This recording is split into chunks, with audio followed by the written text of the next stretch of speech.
Hi everybody, my name's Christine. I'm the founder and admin from PSSM and MFM Awareness. I'm here with my American paint horse Tex, who has both PSSM 1 and PSSM 2. So he's MP1, MP3 and MP8. And today we're going to be sharing a short version of our story with you. I will be sharing a longer version at a later date because I actually have video footage of Tex from a youngster to now. And it'll be really useful to show all that footage to you because you can see how PSSM 2 has progressed. But for now, this is just a short version of the events that led up to Tex's diagnosis because we'd like to start doing vlogs from next week. So I've owned Tex since he was 3, rising 4. He's now 11, so I've had him for quite a few years. He was backed and produced by myself, and my goal with him was to produce him for Grand Prix level dressage. Tex had all the talent. I was really passionate about dressage and really driven. I was having lessons every single week, so it's something that I really wanted to do. And at the time of diagnosis, Tex was competing novice and we were about to move up to elementary level. So all our problems started in 2019. It all started with Tex not wanting to go into a contact at shows. It was something as simple as this.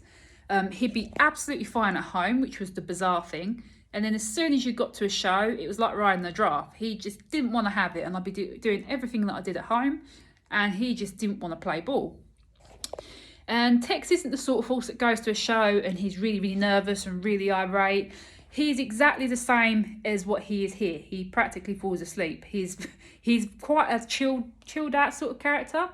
So I couldn't understand like what was wrong with him. I knew it wasn't because he was nervous, because obviously he's like this. So that problem persisted for quite a few months. My instructor said it's because I was nervous, because obviously it was only occurring at shows, it wasn't at home. But I didn't feel nervous. I knew I wasn't nervous, but I thought maybe I am actually nervous and I don't realise.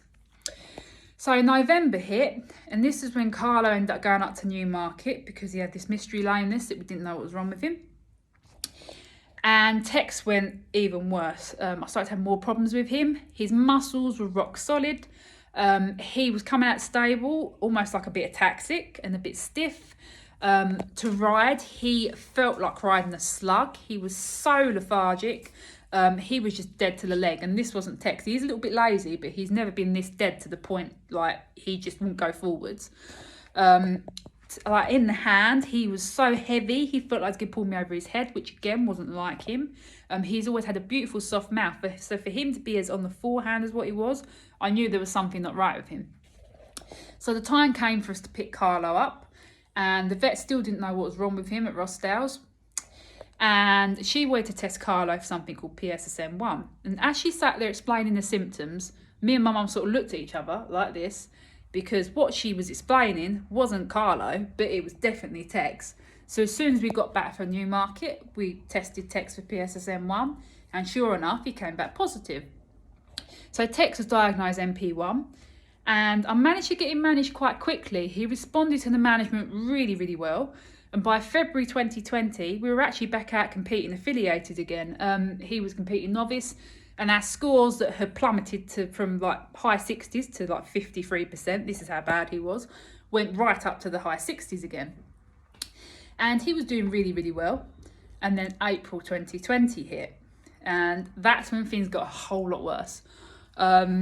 Tex plummeted really badly. I suspected it was the sugars. I thought, like, what's the matter with him, because he was so bad. He dropped off a ton of weight to the point he looked like a hat rack. He was so skinny.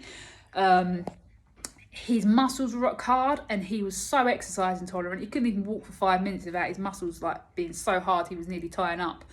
And he was really depressed. He just wasn't right. You could tell there was just something really off with him. In that time, we obviously discovered PSSM 2, and Carlo had just come back for that. So we decided to test Tex for PSSM 2. And sure enough, he came back MP3 and MP8. So I put Tex on the PSSM 2 diet. I started him on Triaminos, and within 3 days, this is how quick it was, 3 days, there was a massive difference. He could actually walk, and I got my horse back, like his personality come back, and he was so much happier. And I actually managed to bring him back to do a little bit more dressage after that. But I would say since his PSSM 2 diagnosis, he never went back to the horse he was before. He's obviously out of pain now, and the fact that he's happier, he's got his character back, and he's not exercise intolerant, obviously, when he's managed. But he could never go back to doing affiliated dressage again. He now has breathing problems as a result of his PSSM2, something that he never ever had before. He rasps like eating out of a bucket, or if he's got his head down. He can't hold a contact in canter without being like you can really hear his breathing, it's quite heavy. He doesn't track up anymore. He can't manage to make the over track. So that's obviously another thing with him. And he started to get a few like muscle divots around, like atrophy. So he's got a massive dip in his spine, a really, really huge one. And he's got a few on his shoulder and one that's just appeared on his bum as well. And this is from a horse who is quite well managed. So obviously his PSSM2 is progressing at quite a fast rate. Currently we can only hack out and do sponsored rides. We can do some low level schooling. I normally just do a little tiny bit of schooling with him just to keep him supple. We can do some low level dressage, so that's intros and some very low level prelims, and we can do some showing in hand as well. But that's pretty much his limit nowadays. So yeah, that's the basics of our story. Like I said, I will be doing a longer version of our story and explaining everything in full detail at a later date. We will start doing vlogs from next week.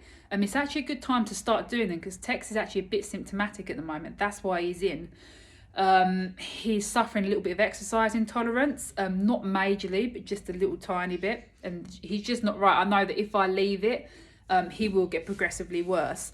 So I'll start a vlog for next week and show you how I'm tackling this. And yeah, thank you for watching. Bye.